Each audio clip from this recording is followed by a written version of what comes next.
Hi, I'm Susanna Bowling, and this is live from the Hotel Edison. Times Square Chronicles presents. My guest today lectures on movies and theater and everything related to entertainment. And he does that at Brooklyn College. He is an interviewer that has interviewed some of the best people in this industry. He is an author and has written several books on film and theater and has a new book out, Hollywood and the Movies of the 50s. We are with Foster Hirsch. Foster, how did you get involved in the entertainment industry? Well, like you, I grew up in Los Angeles. I wonder if that had anything to do with it, because both my parents loved going to the movies. So I started going to movies when I was very little. And what was interesting is that my parents had different tastes. So my father took me to see westerns, which he loved, and my mother took me to see melodramas, which she loved. She didn't like westerns, and he didn't like melodramas. So I grew up seeing very different kinds of movies. Neither one of them liked comedies, so I didn't go to too many comedies. So you were the plus one. Yes. Oh, that's hysterical. I was, but that formed my opinion early on because I had passionate movie-going parents. What was the first film you ever saw? Isn't that a good question? The one I remember is in 1950, All About Eve, but it was not a good choice. My mother wanted to see it. She loved Betty Davis. So she took a neighborhood kids and me to see it. But she knew it wasn't a good choice for the kids. So she left us in the back of the theater and she went up and sat alone so she could watch the movies apart from the kids. We didn't understand All About Eve in 1950. I was 7 years old. I didn't get it. She loved it. But I remember that vividly. And then when I saw it later on, I realized it was one of the greatest movies of all time. But a 7-year-old kid doesn't get that. You know, it's funny because the first film that I ever saw was Snow White and the Seven Dwarfs. So that I totally remember. But I was very lucky because my father had a friend that edited all the films for TV. So I got to see a lot of the old films. Of all the films that you've watched, which one has inspired you the most? Well, this book on the 50s is sort of a celebration of my movie-going decade because I grew up watching movies. It's my contention in the book that there are more great movies from the 50s than from any other decade. Are those fighting words, or might you be tempted to agree with me? When were movie musicals done? Were they in the 50s? Oh, yeah, the 50s. Oh, yes. Singing in the Rain is often considered the best movie musical. It's 1952. Yeah, I was very, very lucky in the sense that I got to see them all. And my film expertise is not very because I was more into musical theater. But I remember my mother taking me to see Gone with the Wind and not liking it. Depends on how old you were at the time. It's a 4-hour movie. I think I was maybe 9 or 10, but I thought she was stupid. You didn't like her choices, Scarlett's choices? I could figure out, first of all, I thought Ashley was the biggest horrible human in the world, and I couldn't understand why anybody would be in love with Ashley over Clark Gable. And second of all, everything was about the love of the land. Please give me a break. It's a great movie, though. It holds up. It's beautifully made. You can take the issue with its politics, but it's beautifully made. But the movies from the 50s that inspired me, how about On the Waterfront? I think it's the best acted film I've ever seen. And it's an important film about the time and about being a cooperative witness. Because after all, it was directed by Kazan and written by Bud Schulberg, and they were never forgiven because they did give names before the committee. That's a controversial subject, of course, the McCarthyism. But after all, the character played by Marlon Brando goes before a committee to tell what he knows. Now, he's not talking about communists. He's talking about a corrupt waterfront union, but it's about the importance of confessing and of witnessing. So it's a kind of apology for what they did as being cooperative witnesses, and they were never forgiven for it. You know, it's funny that you bring up McCarthyism because I think that it's happening now and that we don't talk about it yet. We have this entire history of people being destroyed from the film industry. It can happen in absolutely can happen and is happening again. The terms have changed.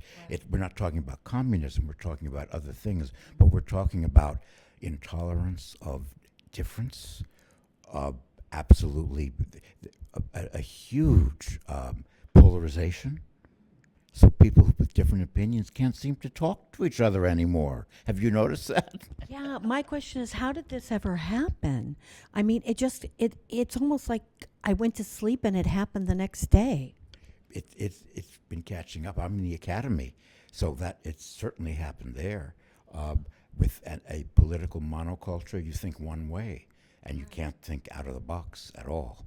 And I think And unfortunately, I'm out of the box.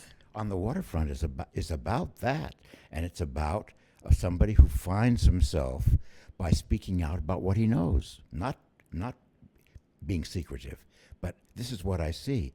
This union is corrupt, and I'm speaking out, and it saves him.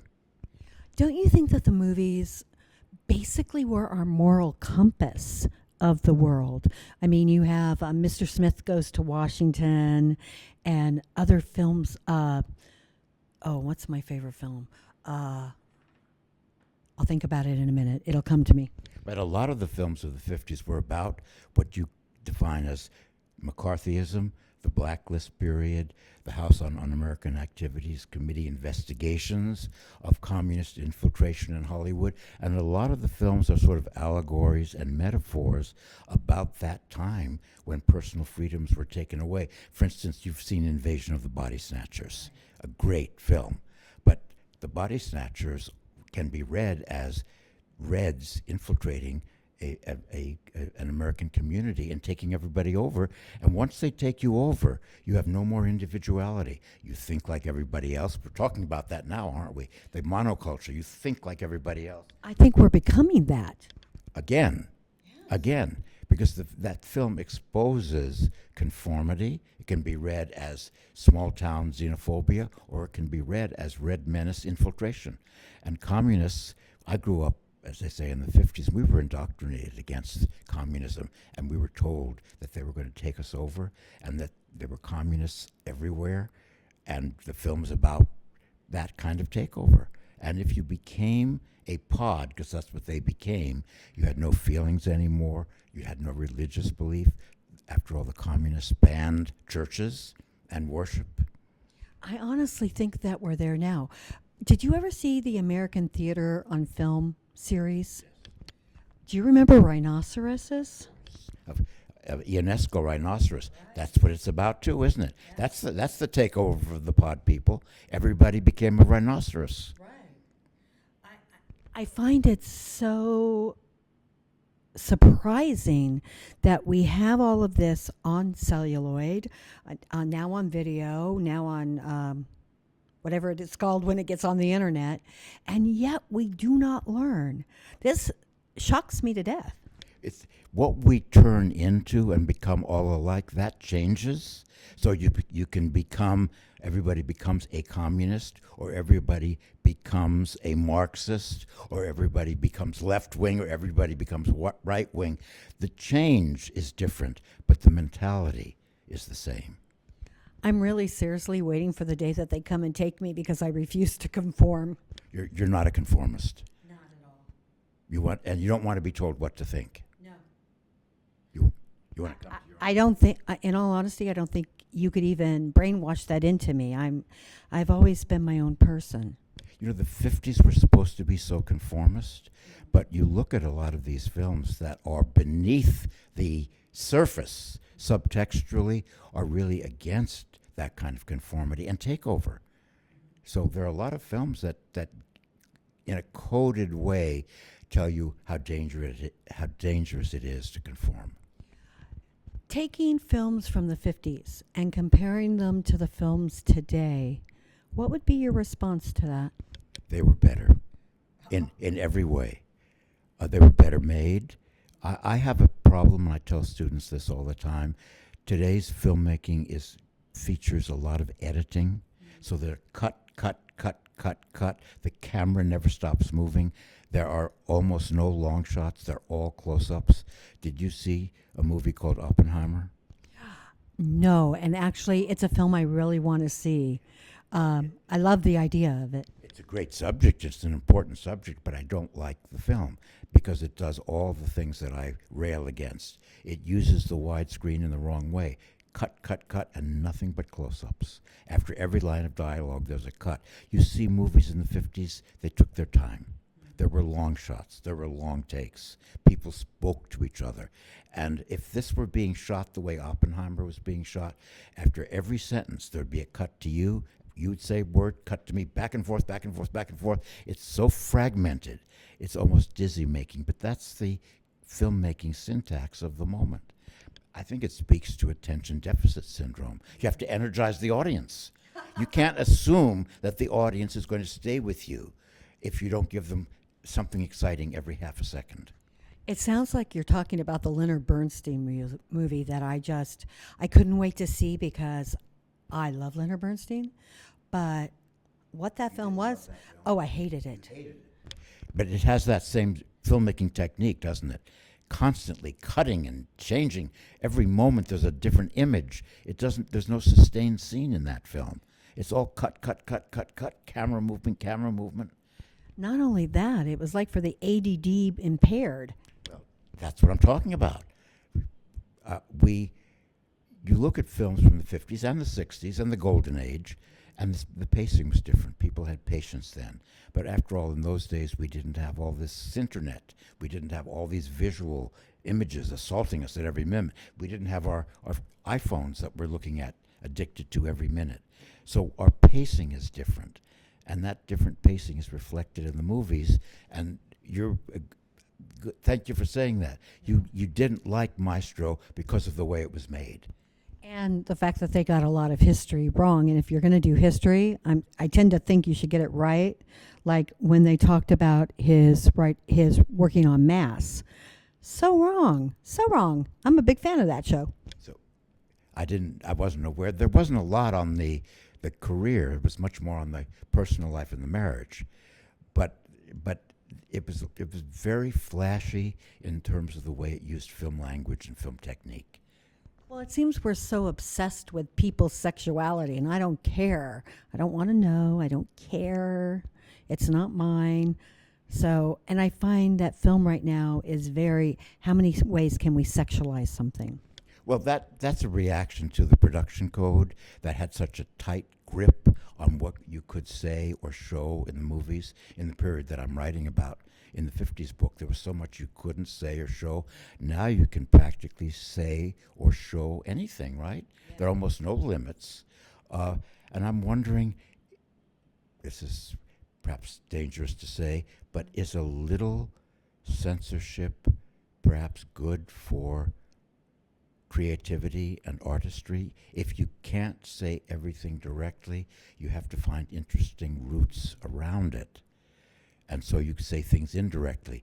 You couldn't mention homosexuality in a 50s movie. It couldn't be mentioned. The subject couldn't be brought up. Doesn't mean it isn't there. It is there, but it's beneath the surface. You have to read into it. I've just, with a theater up in Pleasantville, screened Rebel Without a Cause, which is a great movie, great film, but there's a lot of homoeroticism in the film. It couldn't be said in words or in overt gestures, but it's there in feelings and looks, in what isn't said, what's implied. And I think that's more sensual. I think it leads you to use your imagination, which is always better than being shown what is. Use your imagination, but it also enriches it in a way. It makes it more layered. Because if you can say and do everything, it can become a diatribe. You can be lectured, because there are no restrictions on what you can say and show. In the old days, the studio era, you had to imply. And they got away with a lot through implication.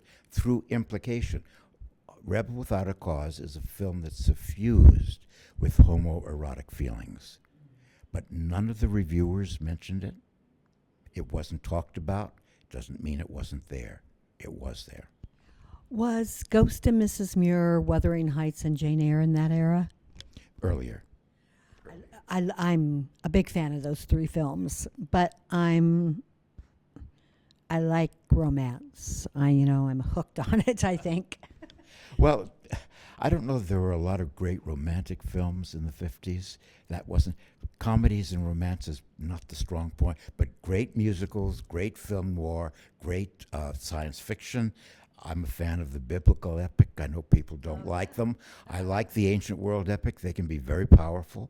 The Robe is a terrific movie. It was the first showcase for CinemaScope. It's really about communists, not about Christians. Read the book if you want to find out what I'm talking about, but it has some real surprises. Talk about subtext.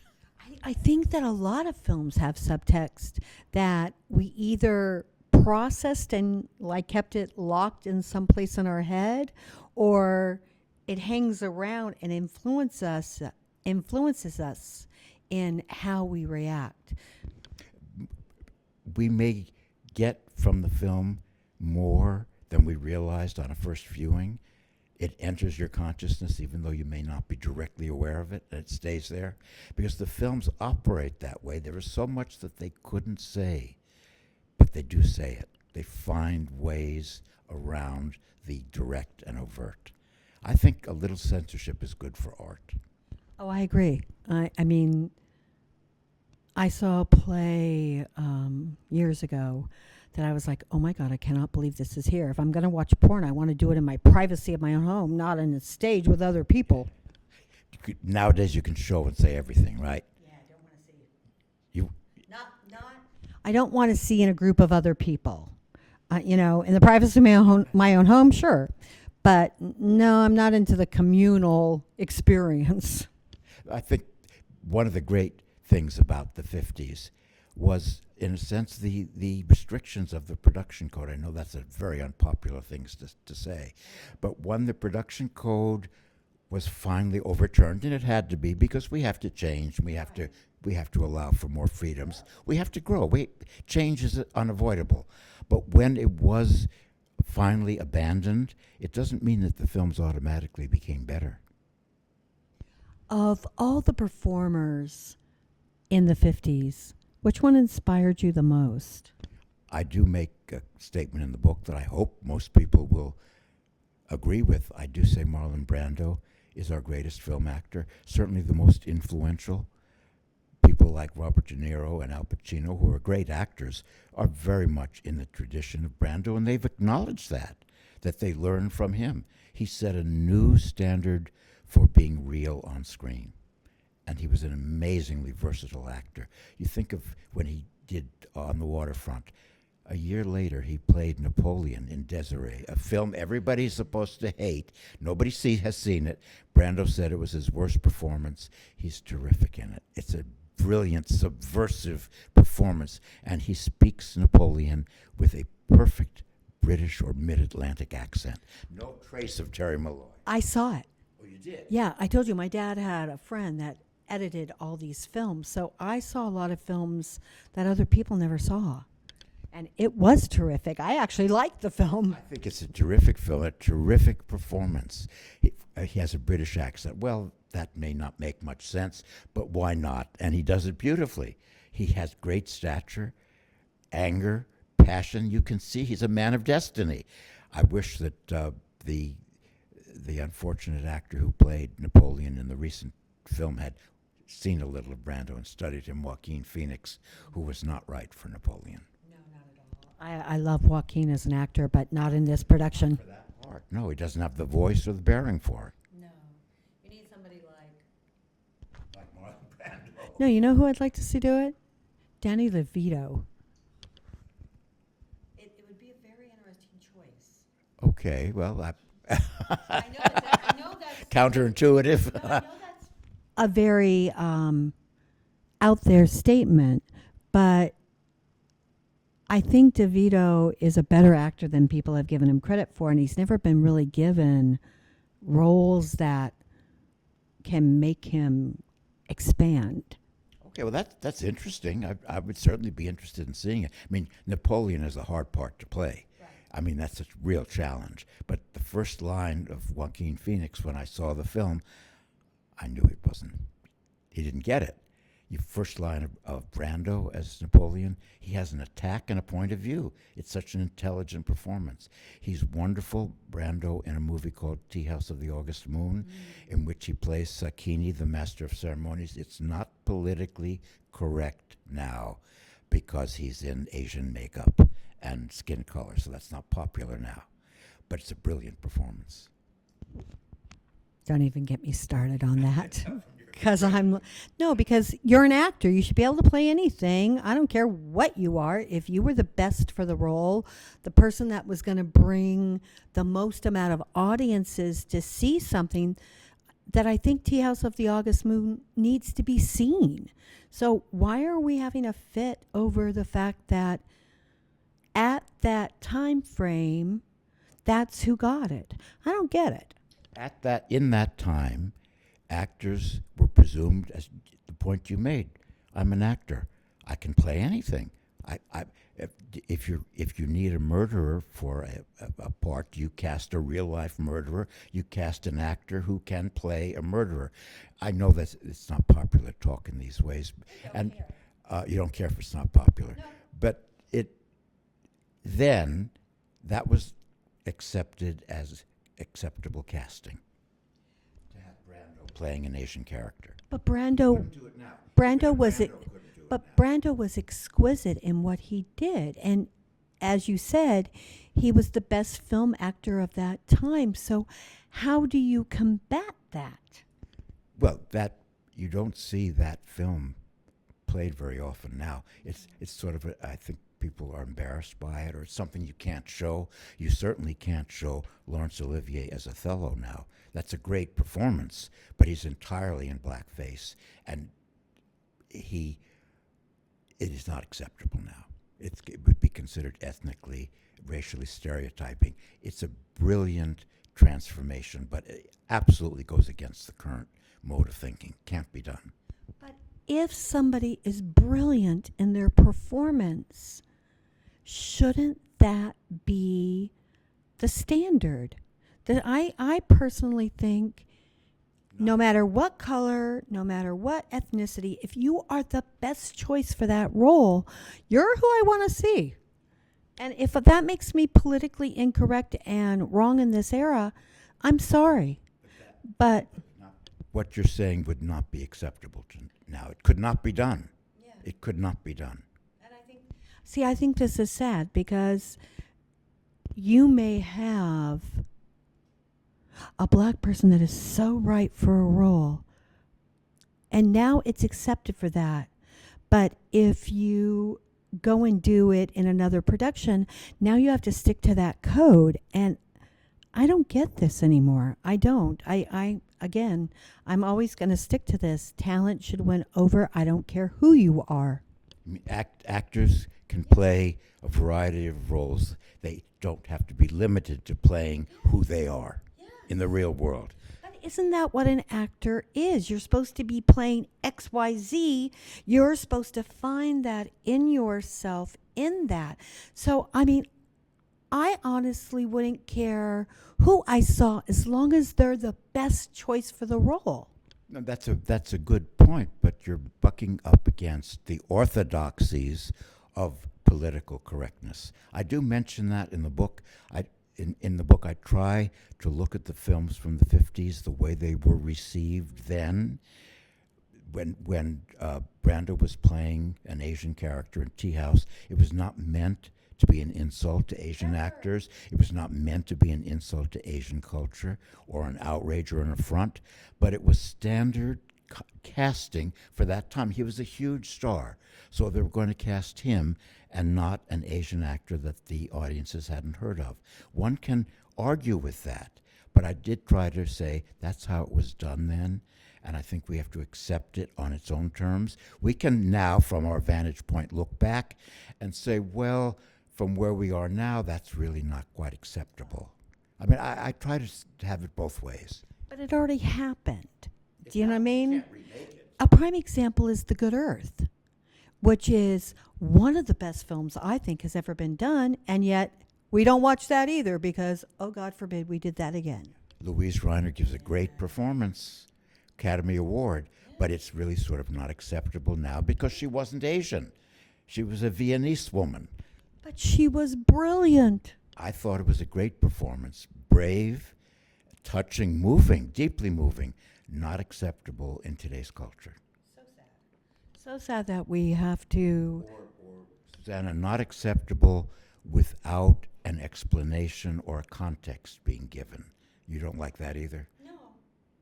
No, because again, by saying that an actor cannot play a certain role because they're not the right ethnicity, we are creating more and more and more boxes. And I think these boxes need to be blown up, not create more of them, because we are basically saying, you stay there, I stay here, and we can't cross the yeah, and I'm sorry, I'm not for that at all in any way, shape, or form. And if that makes me wrong, I don't care. But I think that we need to look at actor. What is that role? What does that mean? Because we have just taken the definition of what that word is and disintegrated it. Well, changed it that an actor can't act but must stay within certain limits. And so what does that make them? Because that's not an actor. Cultural limits and culturally and politically imposed limits. Where we are now, political correctness and identity politics are very powerful, very strong. It's very hard to go against those beliefs. You're not going to get very far. Oh, well. I mean, I know I should care, but I'm care more about the whole. And I see this as separating the whole and making us. It's tribal. Yeah. It's tribal. And it does tend to set people against each other. Yes, and I'm against that. It creates resentments or competition or division, and it can be very constraining. I just think that it's not a step in the right direction, but a step maybe backwards into how we're thinking because of this. But in a way, it was started to compensate for, to correct or overcorrect for past injustices. Can't we move past it and move to the next square instead of backwards? I think we will. I think we will get past it, and there'll be something that has a more honest sense of inclusion and equity and fairness to all. But in the 50s, a point that I do mention in the book, for the first time ever, there was a black movie star, Sidney Poitier. And I do talk about his extraordinary career, which began in the 50s. He was a wonderful actor. Wait, didn't Diane Carroll start at that time too? A little in the 50s. Yeah. Extraordinarily talented Dorothy Dandridge, but there was room for one black movie star. The system could allow for only one. Now we can criticize that, and we should. That's not fair. That's not fair. But there was one. There was room for one. But again, it's the past. Move past. It's the past. But I'm a historian, so I wanted to set it within the historical context. The Hollywood created space for one black movie star, Sidney Poitier, a wonderful actor who chose his parts carefully. He would not play any role that was demeaning or stereotypical or a bad image for his people. He felt he represented his people, and he did, and he was a wonderful representative. Was Sammy Davis Jr., was he in the 50s or the 60s? He was later. He was in the 60s.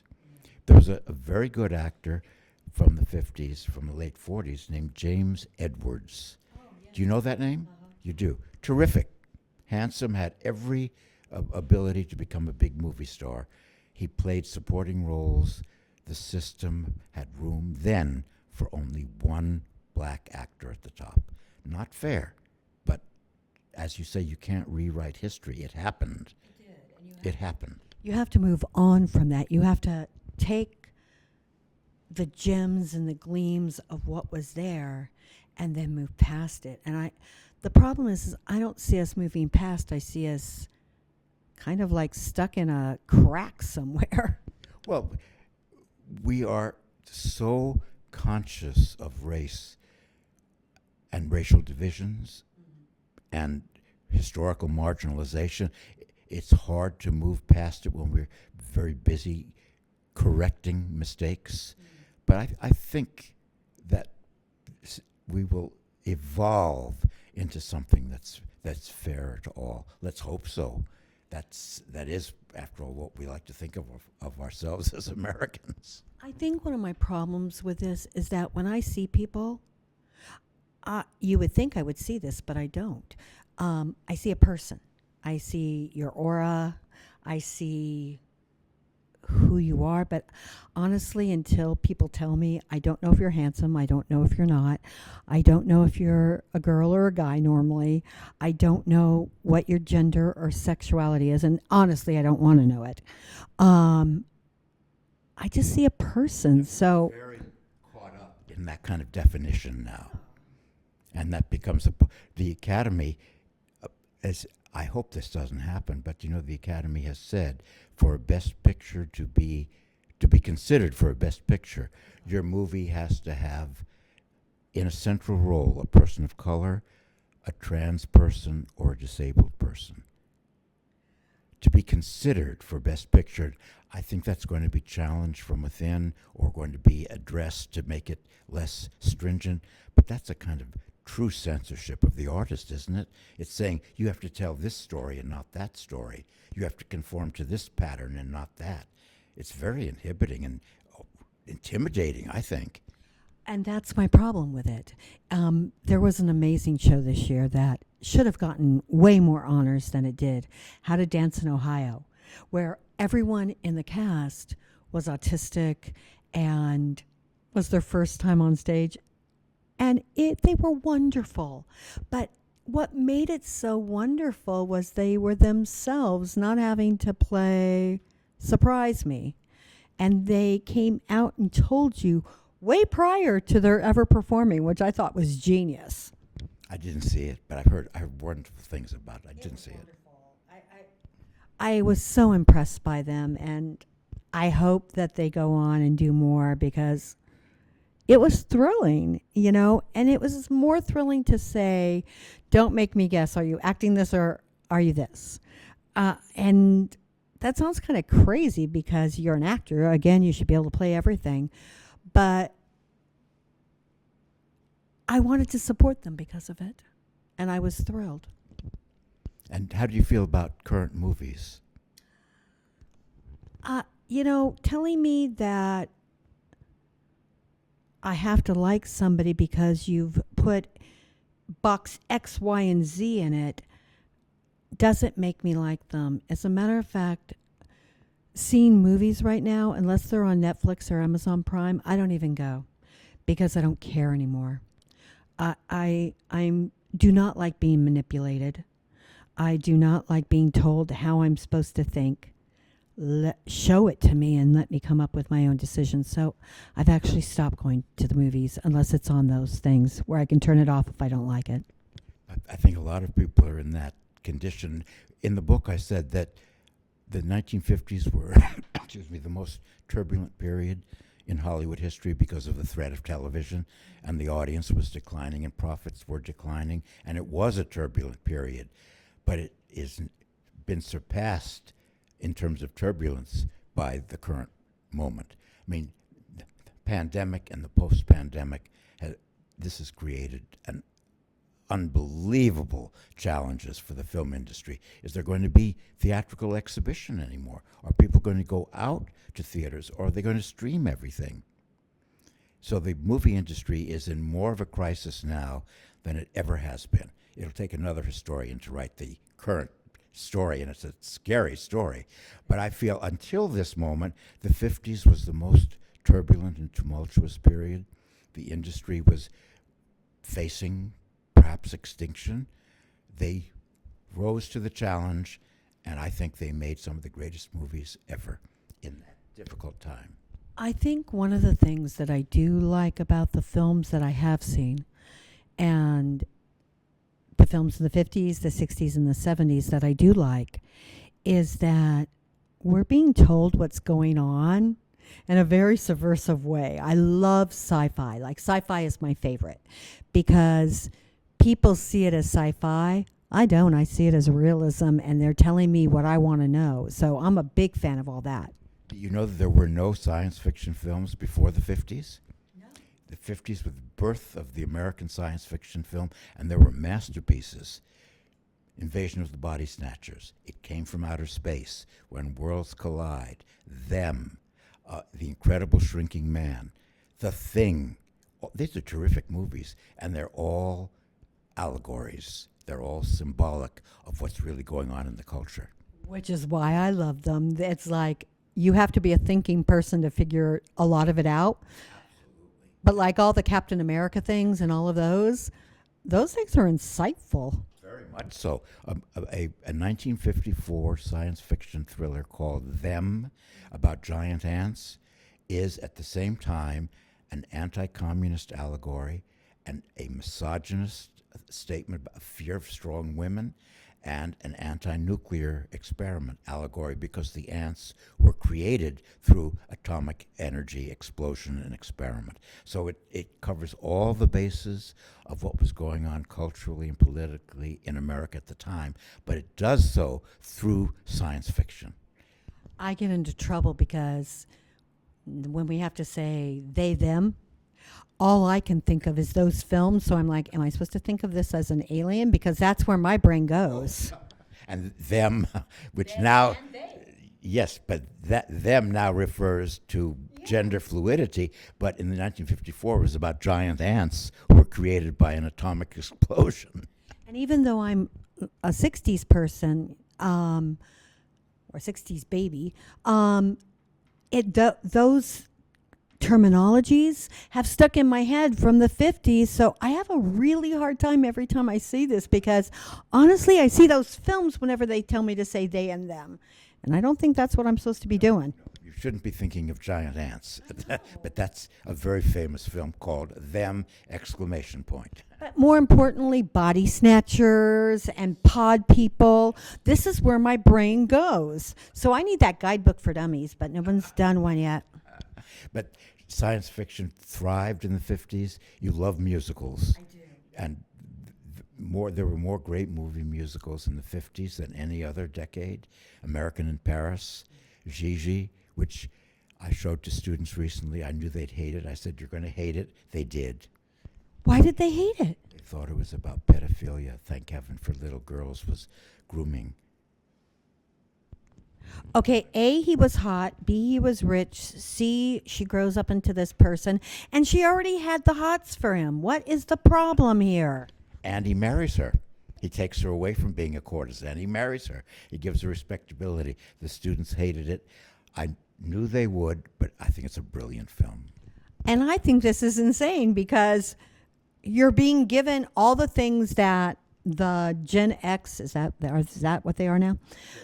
Oh, Gen Z. You're giving the Gen Z all the things that they say they want. They want rich. You know, me, I never cared about that. You know, I just cared about the person. They want hot. He was hot. They want clothes. She got them. I don't get the problem here. They didn't like it. They liked West Side Story. They liked Chicago. I showed a number of musicals. They liked American in Paris. Wait, did they like Oklahoma? They liked Oklahoma. They liked King and I. They liked a lot of them. Not Gigi. But Gigi's problematic. It is. It is problematic. After all, she is being trained to be a courtesan. Gaston saves her from being a courtesan. But it is about training women to serve men. I can see why it's an issue, but thank heaven for little girls, I think, is a salute to the idea of femininity. And they saw it as pedophilia, child snatching. I don't think that's what the song is about. Tell me the name of your book and where people can get it, and more about the book. It's Hollywood and the Movies of the 50s. The subtitle is a long one, but it's revealing: The Collapse of the Studio System, The Thrill of Cinerama, and The Invasion of the Ultimate Body Snatcher, Television. Love that title. You're right. It's very, very, very revealing. I have to have you back because I have so many more questions and so many more things, but I'm sure that I've gone way over this time. I would like to thank the Hotel Edison for having us here every week. I would love to thank and bless Magda Katz for making us sound good, making us look good. There have been multiple challenges in doing this podcast. I would like to announce we are now one of the top 20 podcast, radio, TV shows to watch this summer, according to Variety Entertainment News, which thrills me because I didn't even know how I got there. And this is live from the Hotel Edison, Times Square Chronicles presents, and I'm Susanna Bowling.